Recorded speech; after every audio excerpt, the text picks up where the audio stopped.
Dinosaur Man. Hello and welcome to Dinosaur Man News and Reviews. I'm Andy Hughes. I'm here with Alex Hudson. And the results have been rolling in from the election, and we have a winner. Ooh. We unfortunately have to concede in this speech because we have lost the title of most listenable podcast to all other podcasts. Oh no. Oh. We were running on an independent ticket, and That's bad. We actually finished with minus votes. No one thought that was possible. So people went anything but us. So you know how it's 270 to win in the Electoral College? Yeah, we got like minus 400.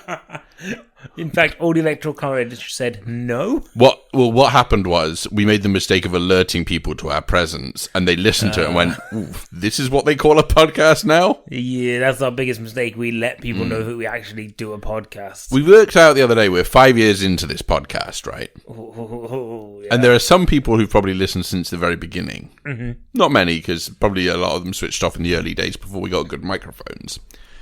Yeah. One piece of advice to our listeners is never go back, Never Jack go back. Reacher style. Never go back to the beginning, because while the content might be good, the sound quality is so bad it's not worth it. What if we remaster it? And by that, what I mean is we remake those episodes, but I do all the other voices that aren't yours.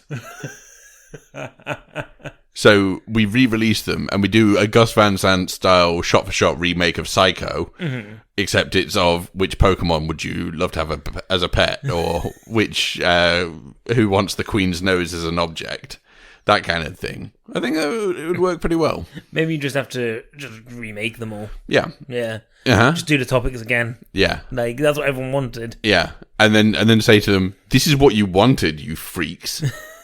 And then they go, "Boo, down with this. Rotten Tomatoes, 22%. And then I go, "Well, someone wanted us to make this, otherwise you wouldn't have seen the last episode."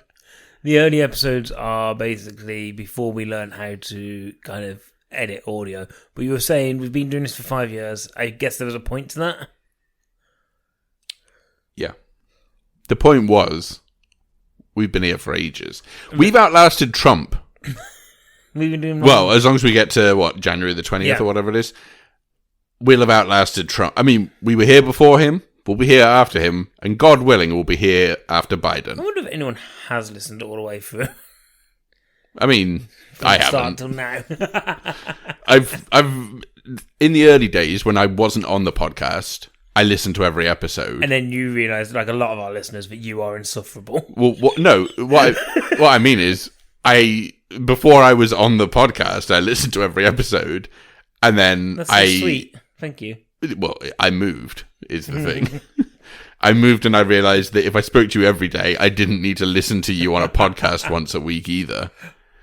Anyway. But thank you to all those that do listen. Yeah, thanks for everyone who voted in the election. Yeah. We finally did it. We outlasted Trump. And that's what this is We all could have about, outlasted 2 terms of Trump. The big thing for us was, will we outlast him? Like, we didn't care who wins. We just wanted to make sure that we were longer. Yeah, I'm just glad both the candidates had a nice time. That's it. Everything was done really above board, and everyone was really kind and nice. As long as everyone had a good time and went home with a goodie bag that had a Rugrats toy in it, and a slice of cake and a slice of cheese pizza, and some bubbles, a fruit shoot, and some bubbles, and a candy necklace, then that was all I was asking for. Then we are happy. Yeah. If you didn't get that, then what's the point of having an election in the first place? Exactly. If you ain't getting a Rugrats toy. Exactly. We're all in it for the toys. Movies, news, reviews. That's what this week's going to be. Only podcast in the world. No. That talks news and reviews. You can actually strike that talks news and reviews off there. We're the only podcast in the world. Yeah, when we found out we'd lost, we got rid of every other podcast. Yeah. Search Apple Movies and you won't see any other podcasts. Some people. That's right. We're on Apple Movies now. Some people call us petty. Then they'll be right. But we are going to. Now we're not going to be free falling down the iTunes charts. Is this you doing a Tom Petty joke? Yeah. Yeah. I thought as soon as I said the word petty, he's going to make a Tom Petty joke, and there may be one person who's listening who gets it, and that'll be you if you turn on the episode. Everyone likes Tom Petty. says the man who likes Tom Petty. Not What? knowing Sorry. everyone Is Tom else's Petty music not tastes. cool enough anymore because he's not in Migos? I'm sorry, he's dead, so he can't be in Migos. Like, Would Tom Petty be more famous if he was a member of Migos, Absolutely. even posthumously? Like in a Migos video, I don't know if they do videos or if they just produce Absolutely. things.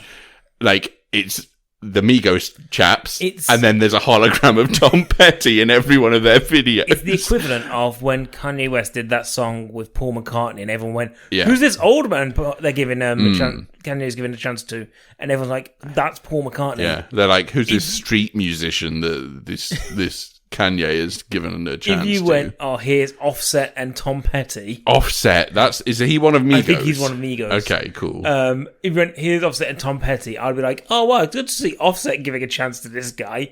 And also, I don't know who Offset is. Good to see Tom Petty giving a chance to this Offset. Oh, okay, so Tom Petty is famous now No, in your world. I don't More know who he famous.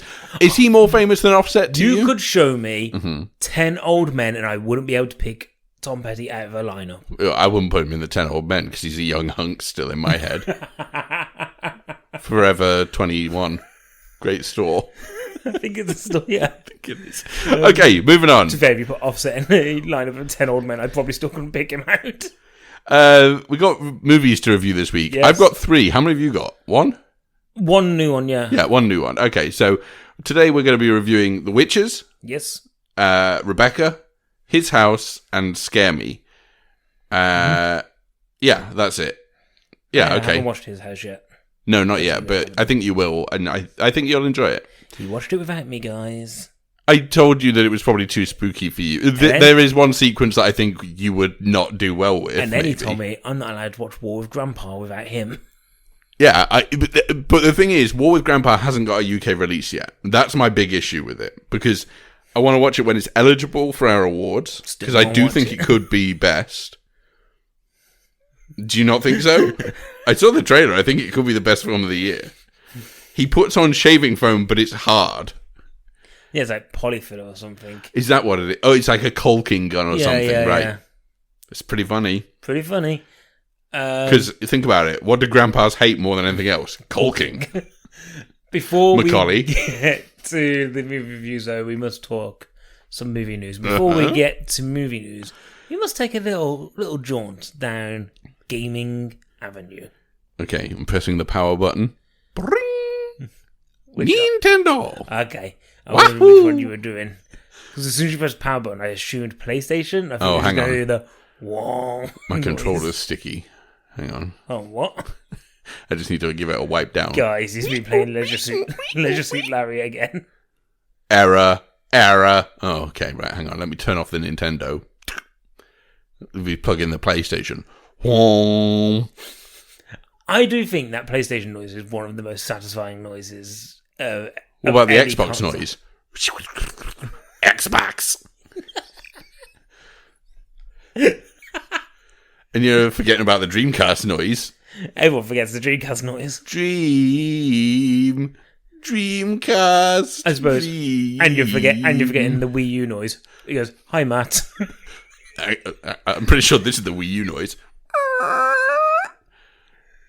Is old man Wii U there to play? And then imagine if you could hear cobwebs. That's the sound of a Wii U. But yeah, also hi Matt. Because they programmed it because they knew it only had one owner. That's the point. Yeah. It's astounding that a bespoke made game console for one person gets the amount of coverage that gets in popular media. Like, I remember them doing adverts for it, despite the fact they only made one Wii U.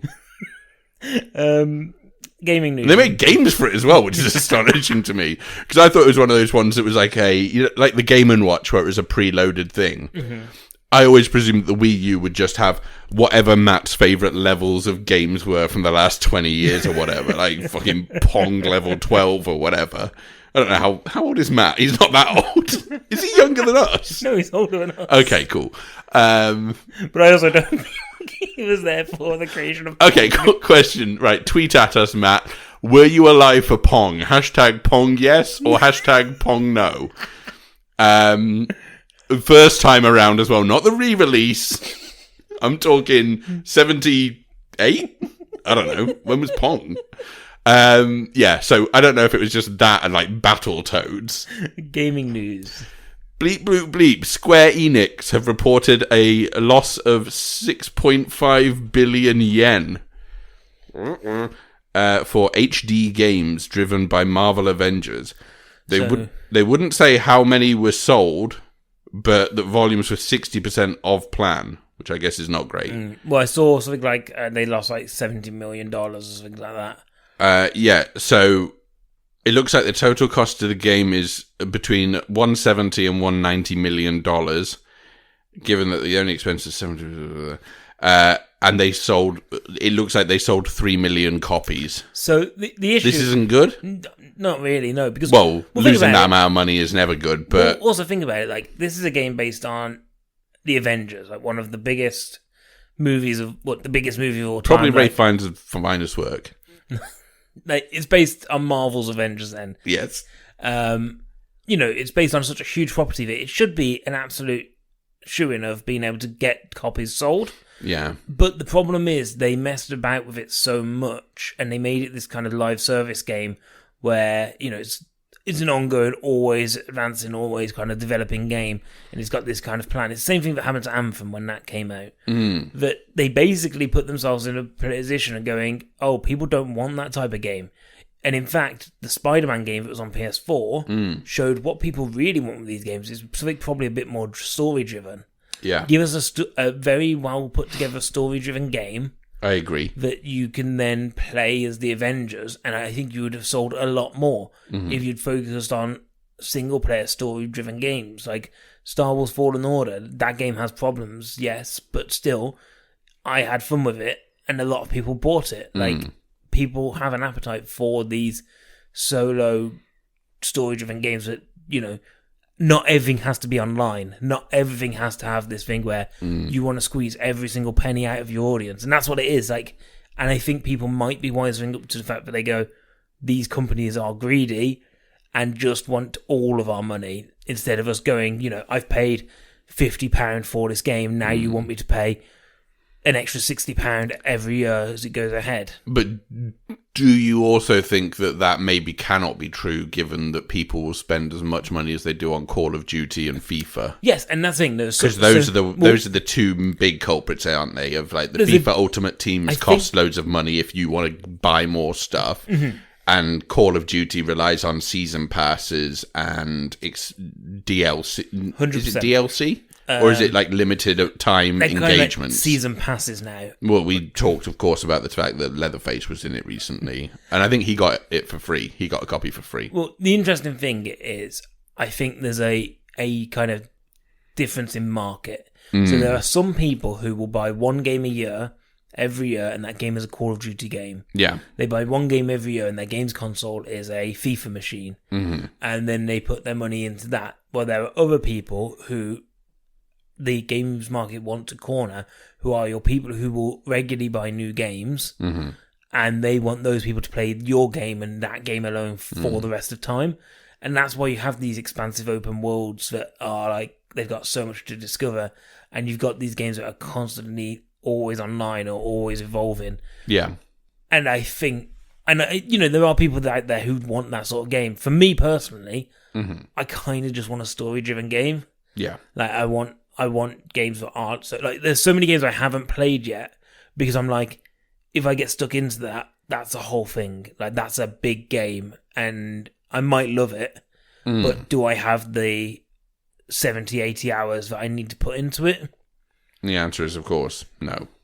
No, I probably haven't. And like, when I was younger, I probably did. And this is the problem, isn't it? As I get older, I mean, you possibly still got it now. It's just, I've got other stuff. You got other games. And that's the thing, like, as I get older, like, I can afford these games, but I just don't have the time for it. So yeah, and I think Marvel's Avengers absolutely fell into that trap of being like, we want more money. Yeah. And to do that, we're going to completely kind of bastardize this game, really, into something that nobody really wanted. And while apparently the single-player campaign is fairly fun, It does get repetitive, and then the entire online component is absolute trash by the sounds of things. Yeah. I always said I'd get it only when it's on a sale and it goes to like £10. Yeah. That's the time that I'll get it, because I don't really have any interest in it. Mm-hmm. Okay. That's it for gaming news. I don't have anything else. Sorry. Should we move to movie news then? Okay. What you got for us, News Hound? Do you want to do news or do you want to do trailer roundup? Should we save trailers to the end? Okay, fine. Doctor Strange director Scott Derrickson. Yep. Is going to be directing Black Phone for Blumhouse and Universal.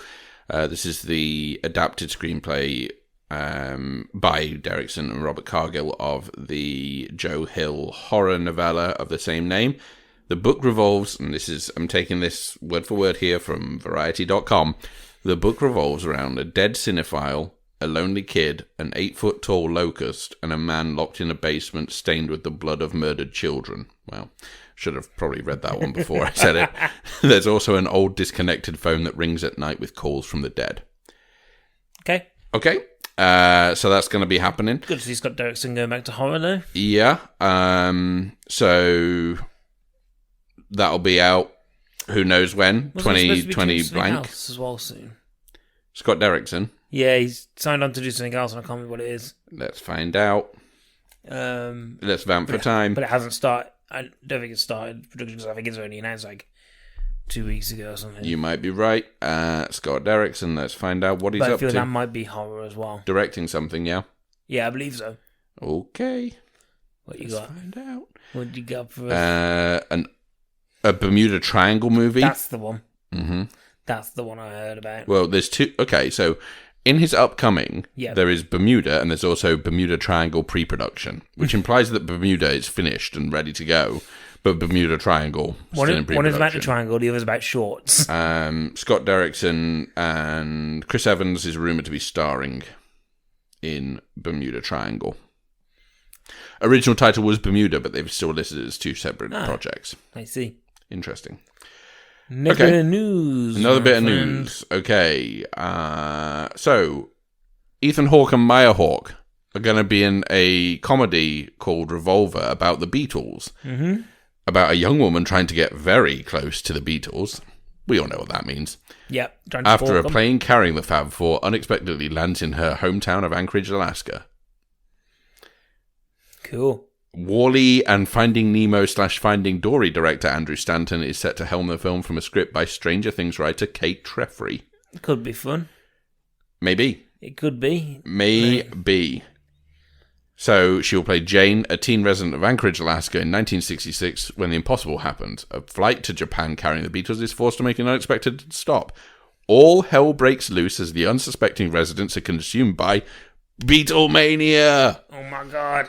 Jane devises a plan to lose her virginity to George Harrison, the best one, discovering that adventure and romance are actually a little closer to home than she thought. The boy next door was the one she was waiting for the whole time.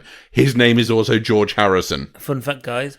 Alex also plans to lose his virginity to George Harrison. Yeah, I'm waiting till I die. Heaven virginity. God welcomes you through the pearly gates like, Alex, welcome. It'll be exciting. Here's George. Also, here's an orb. That's inside baseball, isn't it? Is it? No, because it's not inside baseball. Last episode, though, yeah, it's just a running gag now. So that'll be that. And then George Harrison takes you into a room. Okay, well, we don't need to go into the specifics of it. To go? Well, I've already described myself as a power bottom on this podcast. Ben Wheatley has completed production on a horror film called In the Earth that was shot entirely during the pandemic, and Neon have announced that they will release the film theatrically in the US in 2021. UK and other international rights are still yet to be sold. In the Earth stars Joel Fry, Laura Torchia, Hayley Squires, and Reece Shearsmith, and is a pandemic-themed horror story that Wheatley wrote and directed, and is going up for sale at the American film market this week. Because everyone needs pandemic-themed horrors right now. Well, apparently so. So, as the world searches for a cure to a disastrous virus... Disastrous? Did I say that right? What did I say? Yeah, I think I did say that. Yeah. Sorry, in my head, I said detective. A scientist and a park scout venture deep into the forest for a routine equipment run. Through the night, their journey becomes a terrifying voyage through the heart of darkness as the forest comes to life around them. Now, that is quite the pandemic. Mm-hmm. It is indeed. So that will be 2021. Like, I get that this pandemic and this situation, like the whole situation, would inspire movies the same way that, any kind of thing like this does. But at the moment, I'm like, okay, there's ones that are coming, and they're coming within the next year, and I'm like, do people really need that? I mean, right now, there's a whole list of stuff that's already been out that is themed to COVID-19 specifically, which we'll talk about shortly, anyhow. And perhaps it's just a case of you direct what is easiest to direct in a situation where everyone's wearing masks anyway. So, well, big films are still managed to complete, like Jurassic Park Dominion have wrapped filming today or yesterday. Mm-hmm. So, these big films are still filming. It's just you have to take extra precautions with your staff, I guess. But when someone's working from a more independent mindset, you have to make... Like Ben Wheatley, I suppose. You have to make that. He hasn't got Universal dumping $300 million into a movie for him. What if he was? What if this was made with Universal's $300 million? Well, then, good for him, I guess.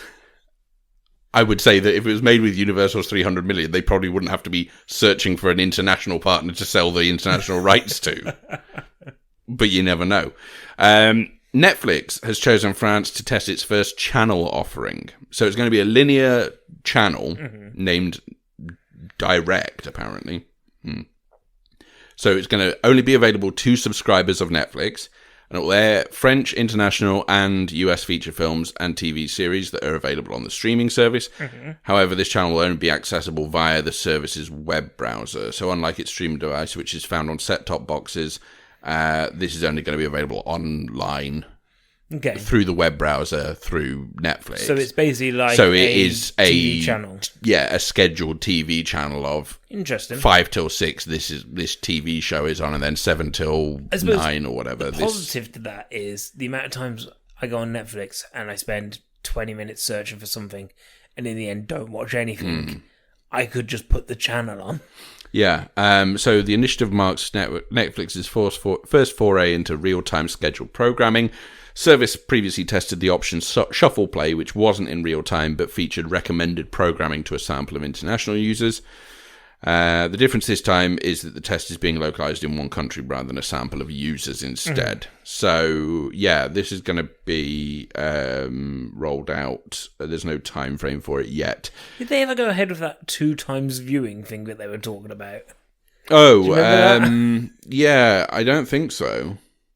Yeah, it seems like such a weird... It's never been put onto our one, at least, as far as I know. I remember them talking about trying it, and then I don't ever remember hearing anything afterwards. But, have you ever listened to a podcast at 2 times speed? No. I can't do it. I tried it once, because I was like, maybe I could get from my podcast. What's the fastest you reckon you could do? 1.25? I don't know if I could even do that. What if it's a slow podcast? What if it's this?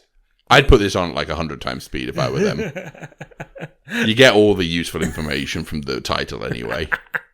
I don't think I could do it. What we're going to talk about if you've read the title of the podcast. But some people haven't. The title of this podcast is Alex Bones George Harrison. Okay.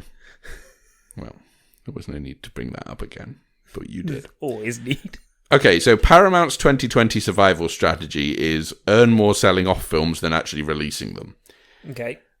So the studio has earned $450 million so far this year from Q1 releases and then selling titles to streamers. So Paramount were looking at this as being a good year for them, but unfortunately, due to everything going on, they weren't able to capitalize on this. So what they've done is they've offloaded films to streamers, as well as still having a couple of successful things right at the beginning of the year. So, for example, Sonic, that I think outperformed expectations at the beginning of the year, and it's still in the top 10 because it's going to be. Came out. But they had a couple of other things in the bag that they were really banking on. So the SpongeBob Spun on the Run movie was due to be out in, I think, summer. Yeah. and then obviously never came out. The Trial of Chicago 7 was theirs. An untitled Ryan Reynolds and Sean Levy adventure film that is yet to shoot. And The Lovebirds, which you saw. So The Lovebirds sold for around $30 million. Chicago 7 sold for $56 million. Unknown how much they've sold SpongeBob for. And they're closing a deal for $125 million for Coming to America. Okay. The one that's going to Amazon. Yes. As well as a separate sale of the Jack Ryan spin-off Without Remorse starring Michael B. Jordan. So, their model at the moment is seemingly sell all of these things we've filmed until we can until everything reopens, and then maybe we keep hold of the stuff. So, for example, they've kept hold of Top Gun Maverick because they feel like, well, a Top Gun movie with Tom Cruise in it is probably going to make us more money by releasing it when it's safe to do so, than it would if we negotiated a sale with Netflix or Amazon or so. And the same goes for A Quiet Place 2. You know, that first one made $500 million on a $20 million budget. Quiet Place 2 hasn't been out. And it doesn't make sense for them to sell that on either, because if the first one made that many times its budget... Honestly, when you said it then, I just assumed it had already been out. And I had forgot that it was even still coming. So, yeah, it's, kind of interesting. There you go, guys. We always bring you the kind of interesting information here. What else have we got? Fantastic Beasts has been pushed back to 2022, with the court ruling this week seeing Johnny Depp standing down from the franchise. I mean, we've also said in the past, probably stand down the entire franchise. Yeah. Because this would be the third of 5? Standing down, or he's been stood down. Well, yes. He's been asked to resign, and he's done so. So. Should have kept it as Colin Farrell anyway. I don't understand why they changed it from that. But it'd be interesting to see how you kind of change this up, like, I guess, magic. Yeah, you can explain anything with magic. Yeah. That's the beauty of magic. The answer to it all, just magic. Yeah. But yeah, I don't really want to go into kind of the details of that case and stuff. Like, it's still ongoing, really. Right, trailers. There's also the Assassin's Creed series coming to Netflix. Okay. We didn't talk about that. I put it in there. Is it in there? Yeah. It's very top, I think. You just ignore everything I ever send. So Netflix announced that they're doing a live-action Assassin's Creed series. I thought we... No. Oh, that case, then the Patrick Wilson thing's also a thing. You haven't talked about that yet either. Well, I thought that was before the last one that we'd recorded. Okay, so Netflix are developing an Assassin's Creed live-action series. Yes. It could be good. So the film was absolute hot mess. I hated it. But like a series could work. And I think you could definitely play it as, like, each series is a different assassin in a different era. The same way that the games progress through different kind of locations and stuff like that. And it gives you this kind of like anthology series where you've got like maybe the current day kind of Animus stuff. And then in the past it keeps changing where you are. Could allow for some really interesting stuff.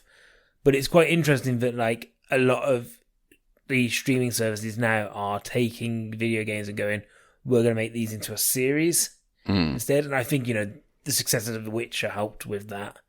But, we've now got Last of Us is coming as a series. Fallout is coming out as a series. I think there's another one as well. But this, it just keeps adding to that list of differing things that they're going, okay, we can maybe expand this kind of lore and stuff using the medium of television. So yeah, I hope it's good because I think I like the idea of Assassin's Creed. And I would like to see it realised. So it'd be very interesting to see whether they actually can. Okay. I will not watch it, but I will get all the information from you. And Patrick Wilson is going to be directing the 5th installment in the Insidious franchise. Because we all saw The Last Key and thought this needed to be continued. So the 5th quel, nope, not at all. Not having that one bit. Will be distributed worldwide by Sony Pictures. Through 4 movies, the Insidious series has racked up $542 million at the box office, which is obviously why it's getting a 5th. Makes money, doesn't it? So the film will pick up with the Lamberts 10 years on from the last installment as Dalton begins college. Now, I don't think that's correct in terms of the timeline, but I'm fine, whatever. Because I'm sure the Daltons are the family in the first one, and then in the second one. But then, are they in the third one? The thing is, so... It's a very confusing franchise because Lin Shaye died in the first one and then has been in 4 more films. And when it says it's made 500 million, yeah? Yes. How much of that was the first one? So I'm going to say most of it. Let's see. Insidious 1. I'm going to say most of it because I think Last Key probably made 12 million. 1 million for each of the keys on his hands. Let's have a look. Box office, 99 million for the first one. Okay. So, maybe not. But it was made for 1.5 million. Very good business. The Last Key was made for 100 million. Well, let's find out. The Last Key was made for 10 million. It grossed 167 million. How? How did a film? Because it was an established franchise by that point. People go and see those movies. Chapter 2 did that outperform the first chapter? It did. 5 million, 161 million. Wow. Chapter 3, 11 million, 113 million. Wow. I'm telling you now, Blumhouse have got a very specific model, and that model is we pump out Insidiouses until the world ends. And every time people and Rose Byrne and Patrick Wilson and Lin Shaye will collect a check every time we do so. And every time they get bored, we'll throw out a Conjuring. Mm-hmm. Did you want to talk trailers? Yeah, just the 2 this week, I think. Well, this last couple of weeks. So Stardust is... so this is directed by Gabriel Range and starring Johnny Flynn and Mark Maron. Stardust will chronicle the young David Bowie's first visit to the USA in 1971, a trip that would then inspire the invention of his iconic alter ego, Ziggy Stardust. The fucking movie looks dumb as hell. Well, the important things to know about this movie is it doesn't have the backing of the family of David Bowie, and it can't use any of its music. Yeah. But, you know, it's got Johnny Flynn in it, so... It does have Johnny Flynn in it, who we all remember from the Cineworld adverts. It's also got Julian Richings in it, who plays Death in Supernatural. So you should be on board with this already. No, because the film looks dumb. Should be on board. You should support everything Julian Richings does. No, the film looks like it's desperately trying to capture the essence of those other more successful... I'm guessing more successful. Whoa, you mean potential box office record breaking Stardust? Like shot for shot. You're going to be humiliated when it grosses $3 billion. There's shot for shot moments in this trailer that are the same as Bohemian Rhapsody. Mm-hmm. And every music biopic ever made, going back to the 60s and the 50s. Mm-hmm. Like, these things have been happening for decades and decades now. It seems like the only reason we've got a problem with this one is because it looks really shit, whereas Bohemian Rhapsody just looked pretty shit. And the thing is... But then Bohemian Rhapsody did turn out to be really shit. But the thing is that Rocket Man did it in a different way. Yeah, but... It showed that you could do... But Rocket Man took a completely different approach to a biopic, whereas... This looks like it's following the same cookie-cutter formula and the thing that Rocket Man had was that it had a sense of adventure and a sense of this is a musical rather than a biopic. Yeah. Whereas all the others are just biopics, and you're just like, I could do without this because you're not adding anything new. How do you do a biopic about a man whose music is so influential without any of his music? That's the thing that gets me. I'm just like, how are you going to do this? I don't want it. Songbird. So this is the Michael Bay produced movie, comedy, drama, and romance. In 2022, a pandemic ravages the world and its cities, centering on a handful of people as they navigate the obstacles currently hindering society: disease, martial law, quarantine, and vigilantes. So we've got COVID-22, I think. Yeah. The trailer says 6 million people have died or something like that. Or... Directed by Adam Mason, who also directed music videos for Alice in Chains. Yeah, that's it. You're going to have to provide some other information here. And starring, what's his name? The handsome chap, KJ Apper from Riverdale. Also, and The Hate U Give. What's his face is in there? It's a bomb. Paul Walter. Is he? Yep. Didn't even realise. And Dario. Yes, and Craig Robinson and Bradley Whitford and Demi Moore. Oh my goodness. And Peter Stormare. What a cast this has got. So, here's a little bit of trivia for you. SAG-AFTRA issued a do not work order on Songbird, telling its members to refuse any work on the film. Really? So, I don't know what that tells you about the project, but who needs it? Any information beyond that? The only other information I've got is it's one of the first film productions about COVID-19 and the 2020 global health pandemic. The first full feature-length film was Mustafa Keshvari's Corona 2020, not 2022, which premiered at the Rhode Island Film Festival on the 8th of August 2020. And then it lists a bunch of other movies and TV shows that have already come out about Corona. So, like, when we talk about the fact that, like, people don't need to be reminded about the hellscape they're currently in, this film epitomizes it, of being, like, almost tone deaf to what the public need right now.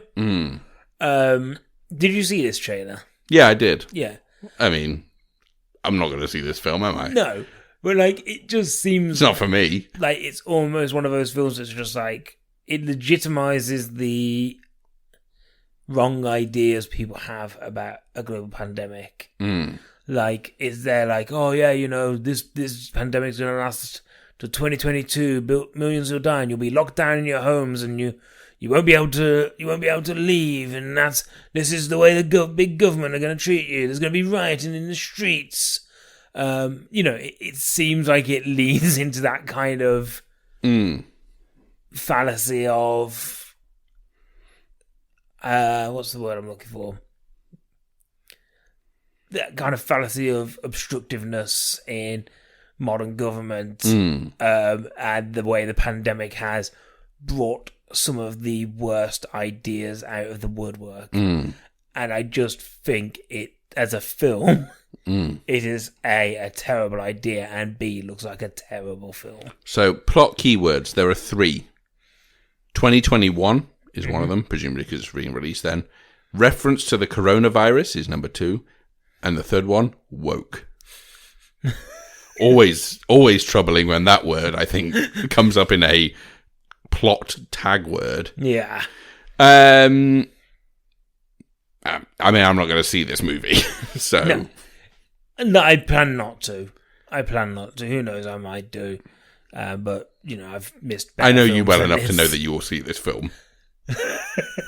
I don't know why, but I just feel like there's something in my bones that tells me that you will see it. So, anyway, we should probably move on. This has been a long podcast already. I should stop reminding them how long it's been. Yeah, you say that every week. Yeah, it's been long podcasts every week. Like, it gets like 10 minutes and you're like, oh, this has been long, guys. I never say it 10 minutes in because that's during the bit before the video game news. I don't know. There was once when you got 10 minutes in and you yawned, so... Yeah, I was tired. I still had to do a podcast. But this is high energy. I love it. Is it? Yeah, this is like... feels like I'm on the stage somewhere. You're vibing. Yeah. Well, I'm not okay with that. Reviews. Yes. Okay, so that's news over with. Do we want to do I Don't Want Your Future? I guess so. Okay, because we've got 2 really good films to talk about just now. Addams Family and Addams Family Values we watched on Netflix. Still hold up. So great. Like, Raul Julia is incredible in those films. Like, they give him, you know, some of the best lines, but his delivery is absolutely perfect. And then Christina Ricci as Wednesday Addams, like, I said to you, like, was it 10 minutes into the first one we were watching? I was like, absolutely stand out in this film. Yeah. Because she plays it so perfectly. They're really fun films. Yeah. Really fun. And I think all the way through, they're just a whole lot of fun. Incredible that they're only PG, though. some of the... Back in those days, you were there's jokes from mum and dad in there, which I think are great. I really like it. I think, Well, we put it on, and we put the first one on, and you said, are you sure we want to watch this? Because what if they don't hold up to your memory? I would be very incredibly worried about these things. And I think there is that danger, but actually I'm so glad that they are just as good as I remember. Yeah, very good. So if you've got Netflix, you're in the UK, they're streaming right now, both of the first two. Reunion isn't on there, but I think you can swerve Reunion. New animated one's on there as well. Yes, we didn't watch the last year's one, as well. That is on there. Anyway, you've got something. Talking of Netflix, I finally watched Uncut Gems. I said that your stress levels would allow you to... Because you told me I'm allowed to now. I don't like being your mum, but someone's got to be. It's now November, and 11 months after it being released, I finally watched it. So Uncut Gems is the story of Adam Sandler, his character. Howard Ratner. Basically doing everything he can to stress me out. Like making all the wrong decisions. Like a whole lot. I found at times the film is noisy. Yeah. Like, it's just like a mess of noise. And it's kind of hard to follow what people are saying and doing. Right. And I think it's almost intentional. I think so.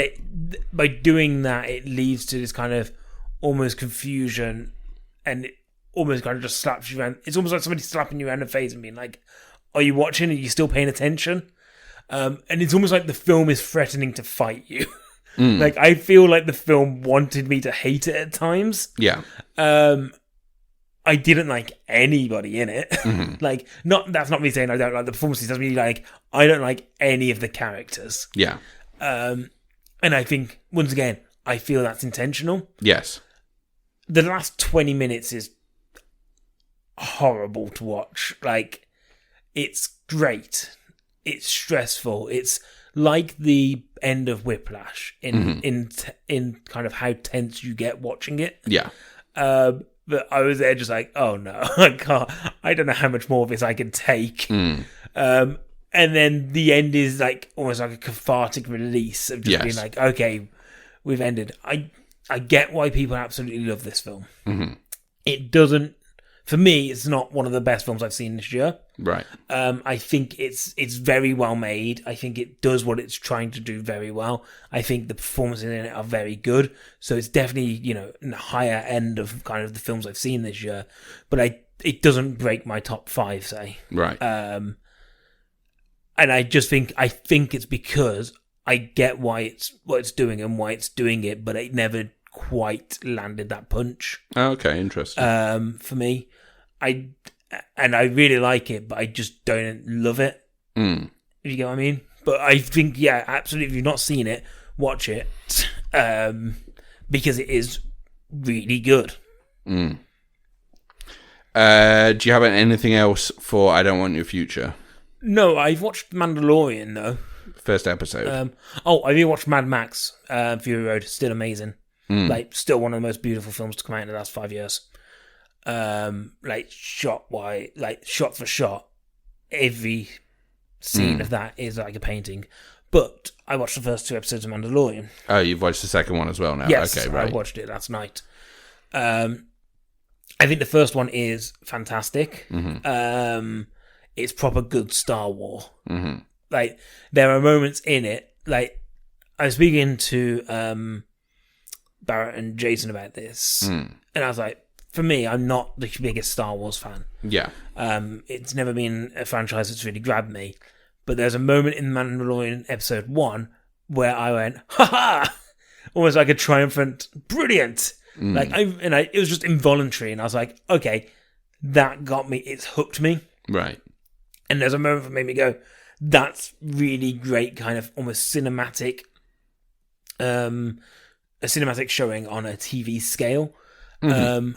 And then the second episode has almost like a horror element to it. Right. Like, especially for me, like, there's a thing in it that is quite horrifying and quite horrible to watch. It's not scary, but it can feel that way. And I thought that's a really interesting way to take the episode, because I think it's maybe not as good an episode as the first one, but it had these moments that are... what they're doing with this franchise is they make each episode a little bit different. Okay. And yeah, I'm really, really enjoying it. And I'm glad that we can watch it alongside like the American audience this time. So last time, like, Disney Plus wasn't here. So we had to kind of watch it after everything had already been out.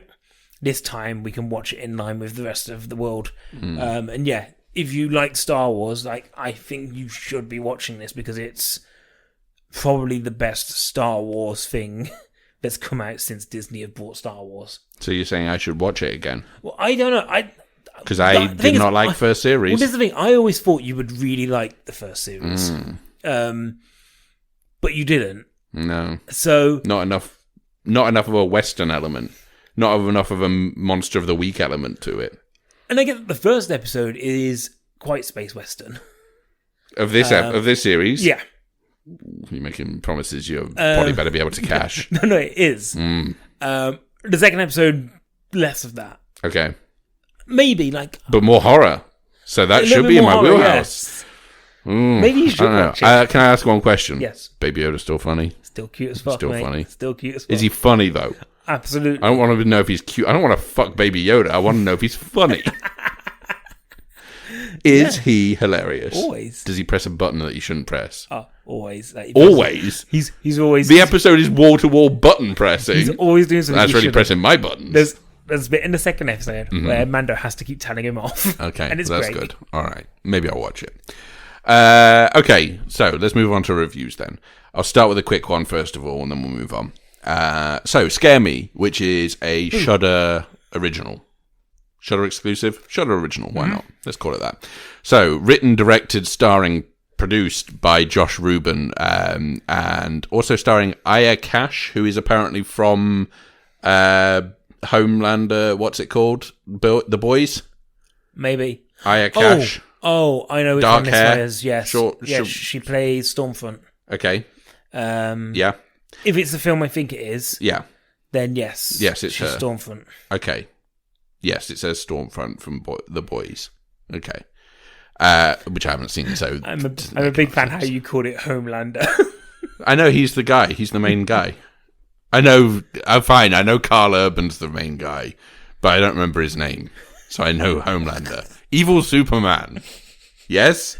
Tell me about Scare Am I right when I say The Boys is basically Evil Superman? Kind of, yes. Not kind of, yes. I've seen him do bad things. Okay, so... Two strangers tell scary stories during a power outage and try to scare each other. It's an interesting film. Mm-hmm. All shot basically in this one location, and tries to... I think it tries to do maybe a little bit too much for its own good. I think there is a limit to how far this could go, and it pushes that limit, and it doesn't quite work as a film. But there is some good stuff in there where, when they're recounting these stories, they don't actually show anything other than what's happening, aside from a few additional bits that are put in. But it's not like it cuts away to a scene of this story. It's still within the cabin that they're telling the stories in. So, the sound design comes into it, and there's some good creaking and crunching and things like that. Some of the sound effects are very fun. But it just, I don't think it really delivers on what it's trying to do. I think possibly the problem is it just doesn't work as a long format thing.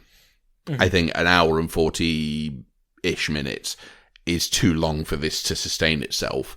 So perhaps if it had been on the shorter side of a feature length, if you were looking at an hour and 20 minutes, it might have had a better chance of doing it, because the payoff at the end doesn't really work for me. Yeah. So it all sort of builds to a head, and then a thing happens at the end where you just go, I don't believe in this, because I don't know if this is not a thing where you've gone, oh, these are really well-developed characters.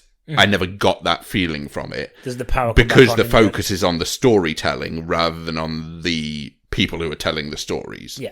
If that makes sense. But, made for next to nothing as far as I can tell.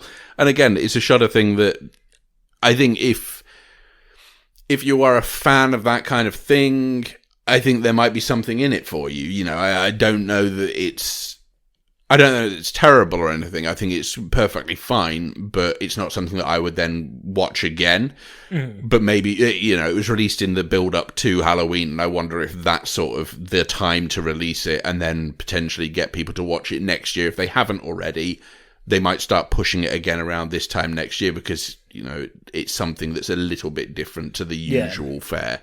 I mean, I think I've probably just got to say it's a that'll do pick. I don't know if I'd say it's a would not recommend, but I just don't think it really hit for me. And I think I can isolate the reasons why, but it does go to show that Shudder do still release quite a lot of different stuff, which is good.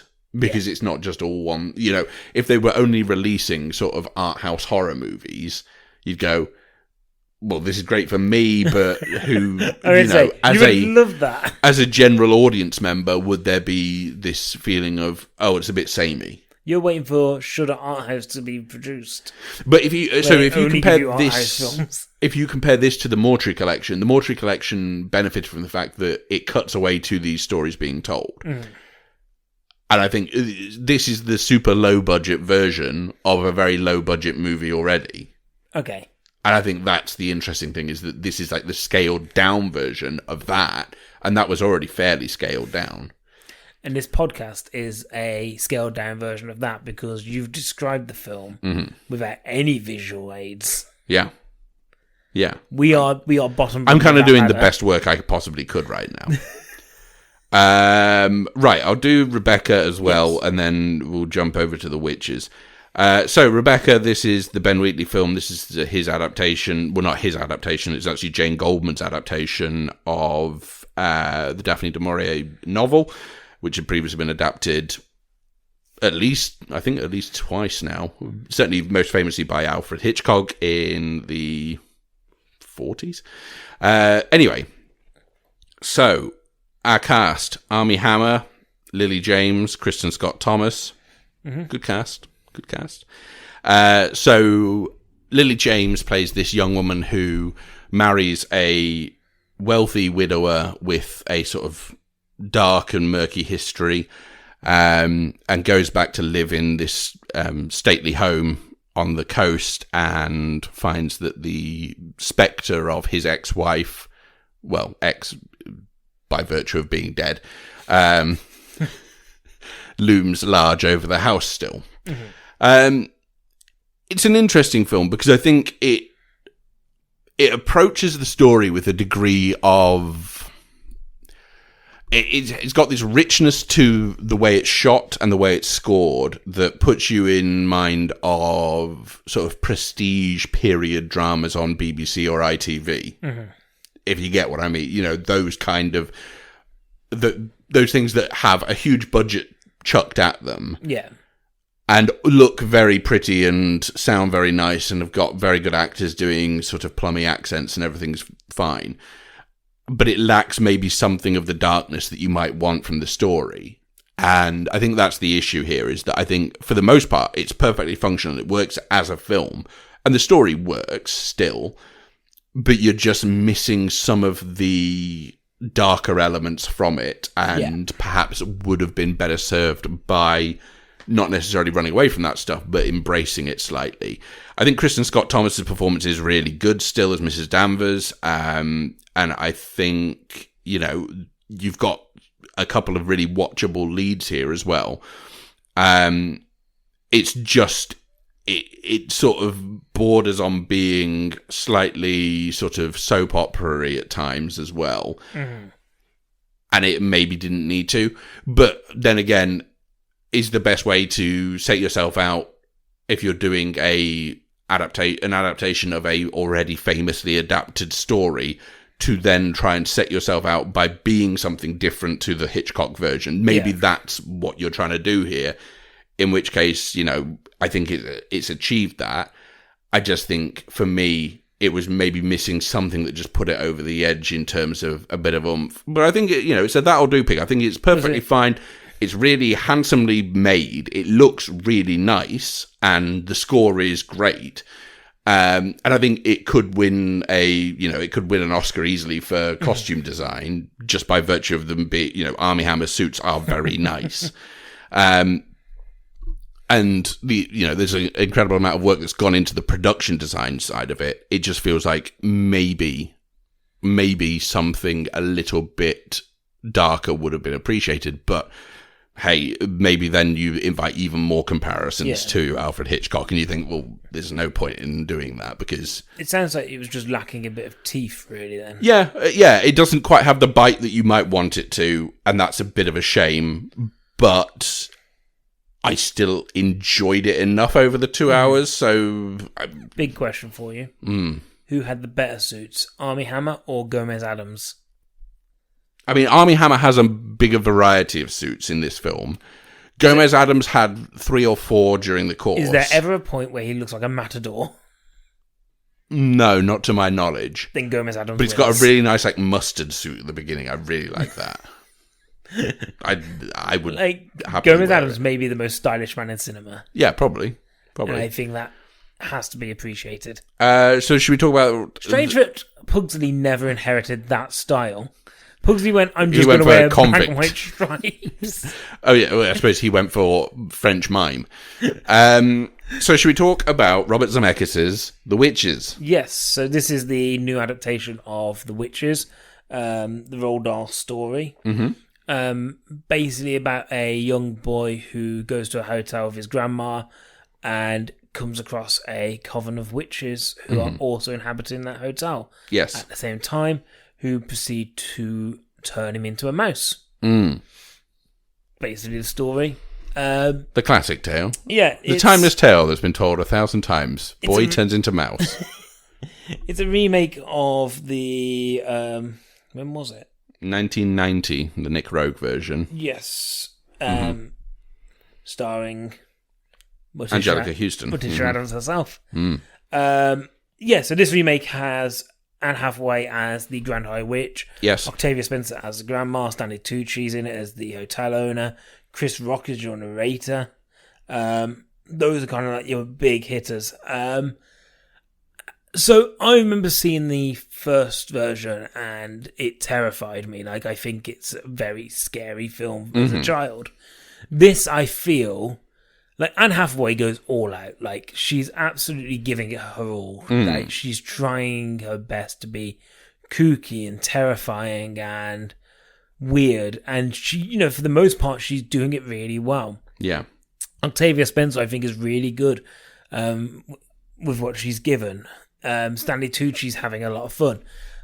The problem with the film is, though, I don't think it ever hits the heights, and this might be, looking back with rose-tinted glasses on that original, of being hitting those heights of that the original had.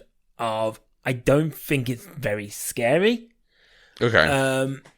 I do wonder if a child might see this and be scared because some of the way that the witches look, they are designed to look scary, especially Anne Hathaway. She has this like snake-like mouth, for example, that can unhinge, and it does look scary, but it also looks fake. And I think that's the difference. Like, trying to put this into a modern day kind of using modern day kind of computing and stuff like that to make the witches look scary, you've actually made them look kind of cartoonish and a little bit fake. Okay. And while I think everyone is having fun and trying their best, I do think the story is fairly flat. And I don't know whether that falls down on the original story. I quite liked Roald Dahl's books when I was younger. I've not been back and read them in a long time, but I used to read them all. And I just feel this, I don't know, it just seems very dry as a film. Okay. Like, there's one or two moments where I'm like, oh, that's inventive, that's pretty good looking, like, they've done something really nice there. But a lot of it was just a little bit tame, a little bit dry. And by the end of it, like, it's not that long a film, really. It's like an hour and 40 total. And by the end of it, I was drifting off. Like, I wasn't really grabbed and kind of taken on this adventure. and the end of it seems to be then all of a sudden seems quite sudden. Like it just seems everything just seems to happen, and there's no kind of jeopardy or no kind of thrill in it, and it's very much just a thing. And yeah, it's very middle ground as a film. Just being like, I'm sure there will be children who you could show this to, more. This will be their version. But as a film in general, it's put together, competently. Yeah, everyone's doing their best, like with what they've got, and I don't think what they've got is terrible. But even with all of that, you're still coming out with something that is very ropey and middle ground. And I don't know how exactly they've done it. Yeah, to make something that is quite a fantastical story. I think the more interesting stuff is maybe at the beginning, where they talk about why this child is now living with his grandma, and kind of like, and there's the first interaction with a witch, and kind of how Octavia Spencer knows about witches, and that kind of backstory. I think that's the more interesting stuff, and because it's quite front loaded of being interesting, and then as it goes on, it gets more and more tame. But even as he is a mouse, it's still tame and still, dry. I think that's, in a way, quite impressive. Yeah. To have done that. But yeah, it's absolutely that'll do, Pig. I don't think it's the worst adaptation you could have done. But it's the worst of the two that have done so far. I think it's unnecessary. Yeah. But they, these kind of things always come around, don't they? Okay. So that'll do, Pig, for that as well. Wow, 3 in a row. Yeah. Well, recommend on Addams Family and Mandalorian, guys. Okay. It's important to point that out. So finally this week, His House, which is new on Netflix. So this is the directorial debut of Remi Weeks, or certainly the feature directorial debut of Remi Weeks, written and directed by him, along with a story co-written by Felicity Evans. So a refugee couple from South Sudan are taken into the UK and given a home to live in, whilst they still wait on being able to be classed as citizens, and their case is still pending, so they need to try and acclimatise to British society and adapt to it to prove that they are, and quoting one of the characters in the film, one of the good ones, which gives you an idea of exactly how the system is set up in this film. So the actual the idea of the immigration system being set up as essentially one of the villains of this horror story is a kind of interesting way of doing it, and certainly they are treated appallingly by people during the course of this film, and yet they're struggling with their own inner demons and they're struggling with their own pasts. They quickly realise that this house that they have been given isn't just the two of them living there. There is something else with them, an unseen or mostly unseen presence that comes out during the course of the events of the film. I think this is really stunning. I think it's a really great debut. I think it's a film that has a lot to say, obviously, about the experience of outsiders, whether that's for refugee status or whether that's any other outsider status that you may have, but certainly about the sort of the way that we can carry our ghosts with us, and the way that we can sort of the way that we can become encumbered with the issues of our past and allow those to then dictate how we proceed going forward. I think it's got a couple of really stunning performances in here. I think the mood of it really works, and there's some suitably jumpy moments, as well as, I think, a couple of moments that sort of evoke other films, not in a bad way, where I was kind of going, oh, I don't know if you should evoke that, but certainly it has something of there is a creature within this that's played by Javier Botet, who is sort of the new go-to creature guy after Doug Jones, I suppose. Yeah. So in Scary Stories, it was the missing toe thing, and then was also the in It, the leper in It. Yeah. So, this sort of gangly creature, and there's some of this design of it where you go, oh, that is reminiscent of some of those kind of designs that I know from these other films. But I think more than anything, I think the fact that the performances are as good as they are, and that there is some imagery in here that I think will stay with you potentially.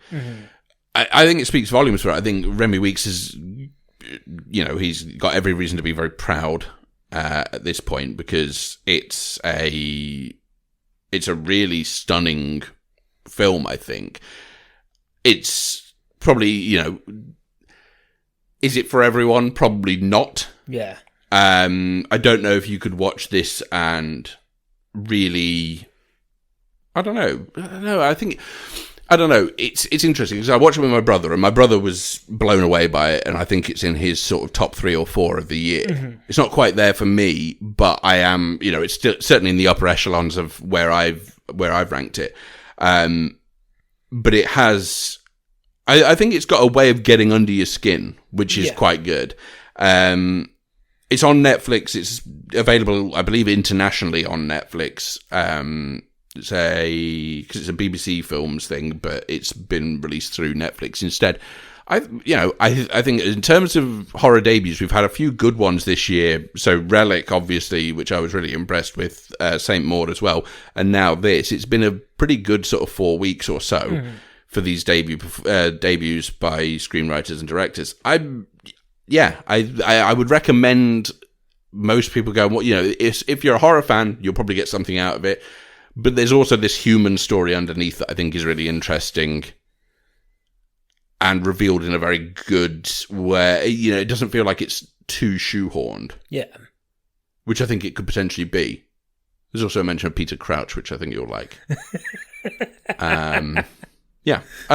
recommend. Available on Netflix everywhere. I will try and catch it. Yeah, I'll sit you down and watch it with you if I feel like I need to. There's one sequence that I'm thinking you might be like, oh, this is a bit too jumpy for me. But they're on a ghost train. Yeah, they go to a theme park and they go to a ghost train. Don't like ghost trains. Saw a ghost train in Brighton. Yeah, did you go on it? Well, like a ghost train, yeah, because it's a ghost house. No. Why not? Well, it was open, I think, but I didn't... Okay, so the thing is, the problem with, like, the end of the Pier amusement park is in November, no one's really there. So it's not like you've got a crowd of people waiting to go on. Is spookier than a deserted ghost train? Well, I suppose not much. Exactly. Or a busy ghost train, maybe. If you hate crowds. You missed your moment for a real spook.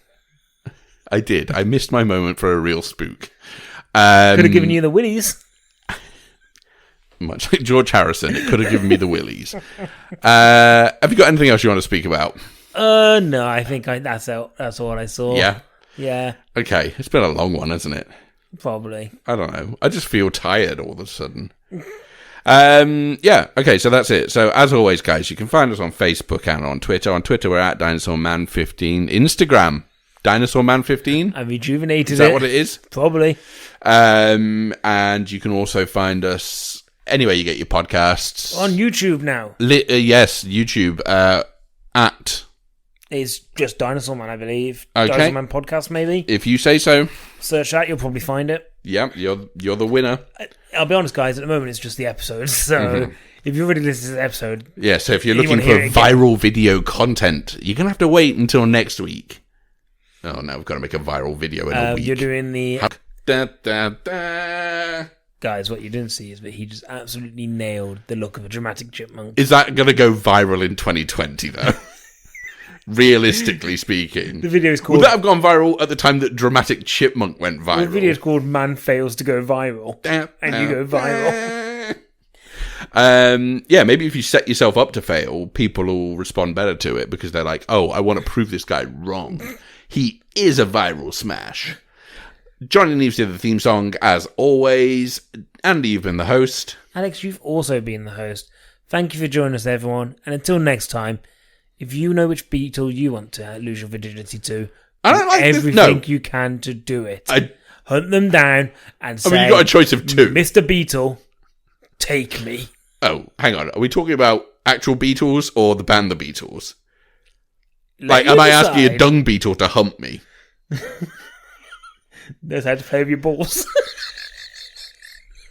Oh, because he rolls the... Yeah, okay. Ugh. No, I don't like this. This is not a new thing that we can have continuing. Next episode, we're going to have forgotten about the Beatle thing because this is gross. This is the line for me. I'm coming for you, Paul. Oh, God. That's a threat. It's a double entendre. Oh, okay. So that makes it all fine then, I guess. See you next week, guys. We'll never mention this bit again. We can't make that the new sign-off.